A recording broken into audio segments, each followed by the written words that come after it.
елестетіп көріңізші, сіз отбасыңыздың қасында оянасыз. Тек күннің соңына дейін әрқайсысынан айырыласыз. Бірнеше күннің ішінде жұмбақ вирус өркениетті жойып, қарапайым адамдарды қанішер жабайыларға айналдырады. Бір кішкентай қыздың індеттен аман қалуы қорқынышты арманның басы ғана. Оқиға шошып кеткен ананың екі баласымен қауіпсіз жер іздеп көше кезіп жүргенінен басталады. Кенет оған көлеңкеден жабайы аң шабуыл жасайды. Ол оларды қорғай алмай жатып, оны және оның кішкентай ұлын тістеп алады. Ең кенжесі Абигейл жақын маңдағы көліктің астына тез тығылып қалады. Бірнеше минуттан кейін вирус анасын жұқтырып, оны жабайға айналдырады. Содан кейін жабайы Абигейлдің көліктің астына тығылып жатқанын байқап, оған шабуыл жасау үшін алға қарай жүгіреді. Ол оған жетпей тұрып, көшеде оқтың жаңғырығы естіліп, тіршілік иесі жерге құлап түседі. Оқ атқан адам Кассиус есімді шайқаста шыңдалған адам. Бір секундты босқа өткізбей, ол Абигейлді ұстап алып, оны осы жерден алып кетеді. Енді оның отбасы көшіп кеткендіктен, Абигейлдің соңынан еруден басқа амалы жоқ. Олардың ешқайсысы бұл туралы әлі білмейді, бірақ бұл сәт олардың өмірін мәңгілікке өзгертеді. 10 жылдан кейін әлем адам танымастай дерлік болды. Қалалар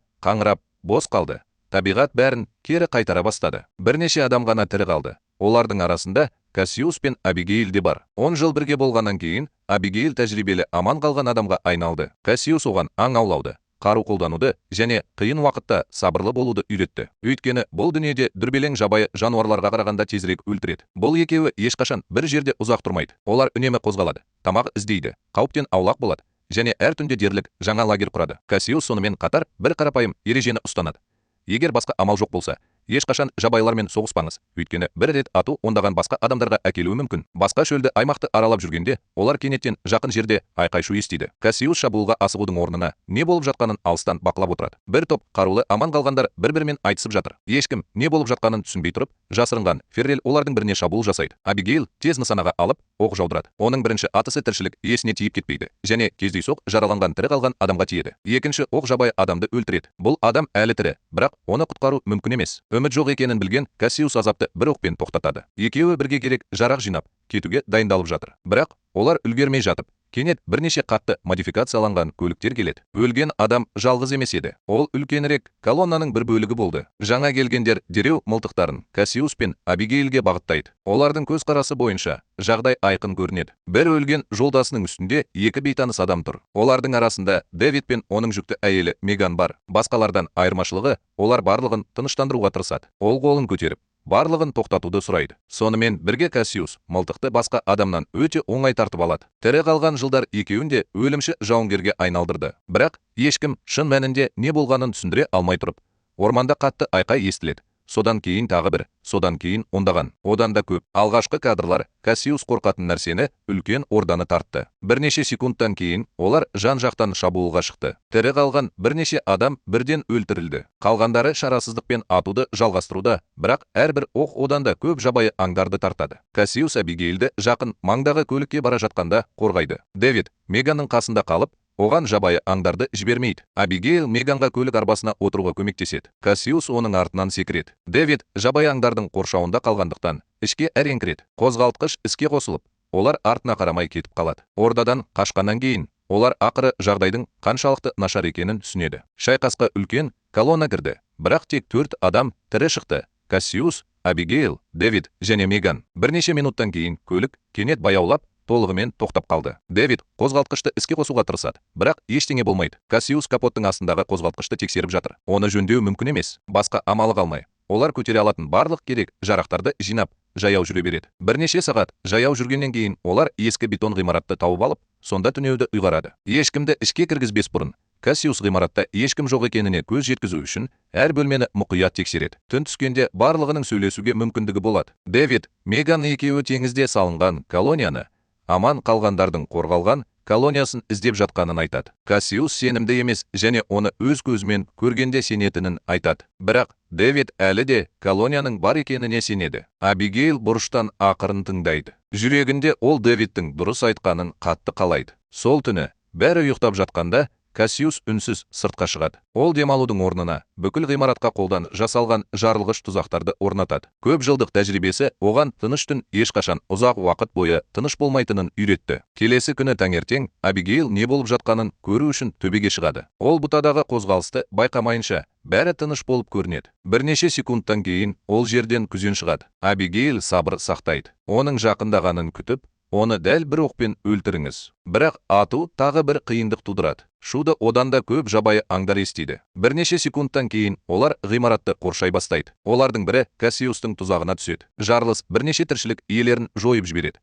Бірақ үлкен жарылыс орманда жаңғырық береді. Енді маңайдағы әрбір жабайы аң өзінің қайда екенін біледі. Топ негізгі орда жақындағанға дейін апаттық шығу арқылы тез қашып кетеді. Біраз қашықтыққа шегінгеннен кейін бәрі шындықты түсінеді. Жаяу саяхаттау Меган үшін тым қауіпті болып қалады. Оларға колонияға жетудің басқа жолы қажет. Дәл осы сәтте Абигейл балалық шағындағы кейбір нәрселерді есіне алады. Ауру басталғанға дейін оның әкесі жақын жерде жеке аэродромға ие болған. Энди, егер ол әлі де сонда болса, ұшақ сонда күтіп тұрған болуы мүмкін. Әлем құлағанға дейін Дэвид аэронавигациялық инженер болып жұмыс істеген. Егер олар ұшақты тауып алса, ол оны қайтадан ұша алатынына сенеді. Кассиус бұған толық сенімді емес. Аэродромға апаратын жол қалың орман арқылы өтеді. Бірақ Дэвид тәуекелге тұрарлық деп санайды. Кассиус оларға біраз қарап тұрды. Сосын басын изеп, әрі қарай жалғастыруға рұқсат берді. Саяхатын жалғастыра бергенде, олар қараусыз қалған көлікті тауып алады да, ішінен қолмен басқарылатын мүгедектер арбасын табады. Меганның жүктілігі күннен күнге қиындап бара жатқандықтан, бұл оларға қажет нәрсе болды. Бірнеше сағаттан кейін олар ақыры Абигейл отбасының аэродромына жетті. Олардың толқулары бірден жоғалып кетті. Негізгі ангарлар толығымен бос. Абигейл бұл құпияны есіне түсірмейінше, бұл тағы бір тығырыққа тірелгендей болады. Оның әкесі аэродромның астына жерасты апаттық бүнкерін салған. Олар ауыр болат есікті тауып алып, оны бұзып кірген. Олар жер астына түсіп, ақыры сәттілік оларды алдады. Көп жылдық шаң қабатының астында мүлде бүтін жеке ұшақ жатыр. Дэвид дереу ұшақты тексеріп, оны жөндеуге кіріседі. Бірнеше сағат жұмыс істегеннен кейін ол қозғалтқышты іске қосады. Алайда Дэвид барлығына бұл уақытша шешім екенін ескертеді. Дэвид жұмысын аяқтап жатқанда, Абигейл жақын маңдағы кеңселерді тінтіп, үстелден әкесінің ескі суретін тауып алады. Ол оған бір сәт жайбарақат қарап, қалтасына салып, кетіп қалады. Сыртта орманда бір түрлі гүрілдеген дыбыс естіледі. Кассиус ағаштарға қарап тұр. Ол қазірдің өзінде жабайылардың аэродром тапқанын біледі. Кассиус барлығына ұшаққа отыруды бұйырады. Дэвид кабинаға қайта оралуға асығады. Осы кезде орманнан ондаған жабайы аңдар ұшып қону жолағымен жүгіріп шығады. Дэвид тұтану кілтін бұрады. Ештеңе болып жатқан жоқ. Ол тағы да тырысады. Әлі ештеңе болмай жатыр. Тіршілік иелері фюзелажға соғылған сайын, секунд сайын жақындай түседі. Олар уақытында үлгере алмайтындай көрінген сәтте қозғалтқыш ақыры өмірге келеді. Дэвид қозғалтқыштарын барынша пайдаланады.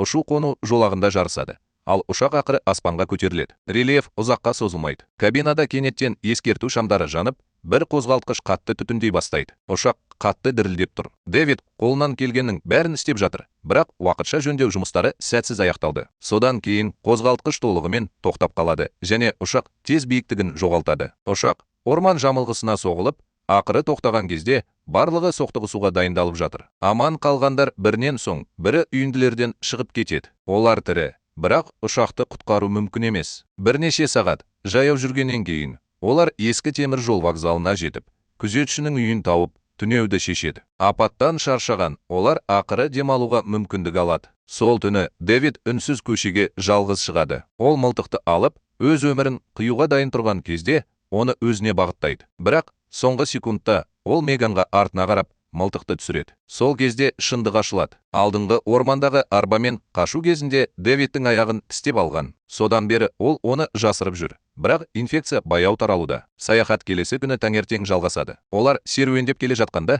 Кассиус Дэвидтің аяқ киімінің қанға малынғанын байқайды. Ол оны ақырын шетке, бұтаға апарады. Сіз инфекцияны қанша уақыттан бері жұқтырдыңыз? Кассиус сізден бұл туралы сұрайды. Енді оны жасыра алмайтынын білген Дэвид шындықты мойындайды. Содан кейін ол соңғы бір жақсылықты сұрайды. Егер мен бұрылсам, мені атып таста. Кассиус үндемейді, бірақ олардың арасындағы құпияны сақтайды. Сол күні олар көлікпен қоршалған жалғыз ферма үйіне келеді. Абигейл есікті қағады. Оны бірнеше секундтан кейін қарт адам ашады. Оның есімі Нортон. Ол алғашында сақтық танытады. Бірақ Меганның жүкті екенін көргенде, ол оларға көмектесуге келіседі. Бір ғана ереже бар. Әркім өз қаруын кіреберістегі сандықта қалдыру керек. Ішінде топ толық тамақтанғанды ұнатады. Дегенмен, Нортонның жабайы жануарлар туралы оғаш әңгімелері барлығын ыңғайсыз сезінеді. Нортон бұл туралы шын жүректен таңданыспен айтады.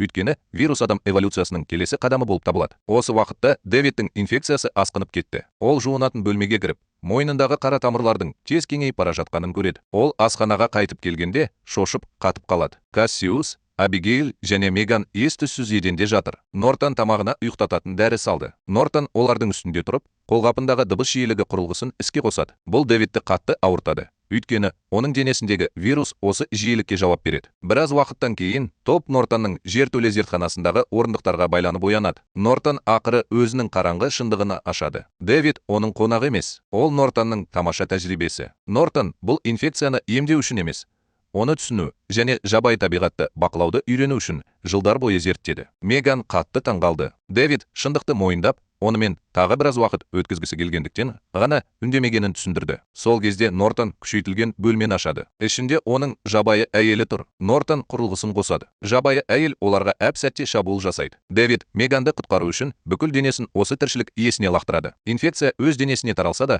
ол жалаң қолымен күресуді жалғастыруда. Бұл Кассиусқа нәжісін сындырып, өзін тығырықтан шығаруға жеткілікті уақыт береді. Үйді тінту кезінде Кассиус Нортонның жүк көлігінің кілтін тауып алады. Барлығы сыртқа жүгіріп шығып, жүк көлігін іске қосып, қашып кетеді. Бірнеше минут ішінде олар жақсы жұмыс істеген сияқты, бірақ содан кейін олардың артында үлкен тобыр пайда болады. Кенет үлкен құлаған ағаш жолды жауып тастады. Оны айналып өту мүмкін емес. Топ жаяу қашуға мәжбүр. Бірақ Дэвид оның ұзаққа созылмайтынын қазірдің өзінде біледі. Ол оларға онсыз жүгіруді бұйырады. Меган көз жасымен бас тартады. Бірақ Дэвид оған баласының әлі де болашағы бар екенін ақырын еске салады. Жүрегін сыздатқан қоштасудан кейін Кассиус Меганды алып кетеді. Дэвид жақындап келе жатқан ордаға бұрылады. Қолына қару алып, ол өзінің соңғы жекпе-жегін өткізіп, бірнеше жабайы аңдарды саны одан асып кетпес бұрын өлтіріп, қалғандарына қашуға жеткілікті уақыт береді. Жүрегі ауырған Кассиус, Абигейл және Меган ақыры жағалауға жеткенше орман арқылы жүре береді. Олар колонияны байқады. Колония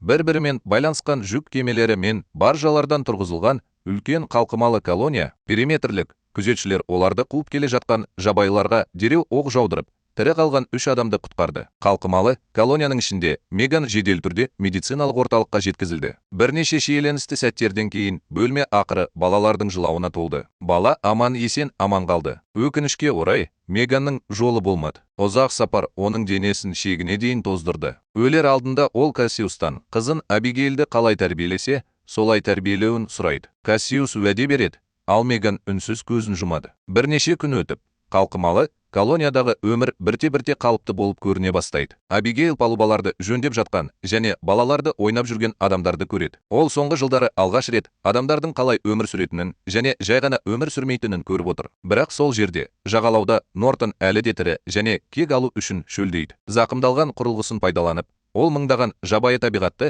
колонияның айлақ көпірлеріне апарады. Орда жақындаған кезде елді мекеннің ішінде кенет дабыл қағылады. Күзетшілер кемелерге қарай асығып бара жатқан үлкен орданы байқайды. Командир барлық бейбіт тұрғындарға орданы жою үшін кеменің өзі жою айыптарын жарып жіберуді көздеп, төменгі апаттық қайықтар арқылы эвакуациялауды бұйырады. Кассиус пен Абигейл қаруларын алып, бейбіт тұрғындарды қорғап, қорғанысты сақтай отырып, тамаша үйлестірілген команда ретінде әрекет етеді. Хаос кезінде палубада кенеттен Нортон пайда болып, Кассиусқа шабуыл жасайды. Қатты күрестен кейін Нортон Кассиусты жерге құлатып үлгерді. Бірақ Кассиус Нортонның белбеуіндегі құрылғыны байқап қалады да, етігін дәл сол жерге соғып, оны толығымен сындырып тастайды. Бәрі әп-сәтте өзгеріп кетеді. Оларды басқаратын сигналсыз фералдар Нортонға қарай бұрылады. Олар Нортонды әп-сәтте жұлып алады. Соңғы бейбіт тұрғындар қашып үлгерді.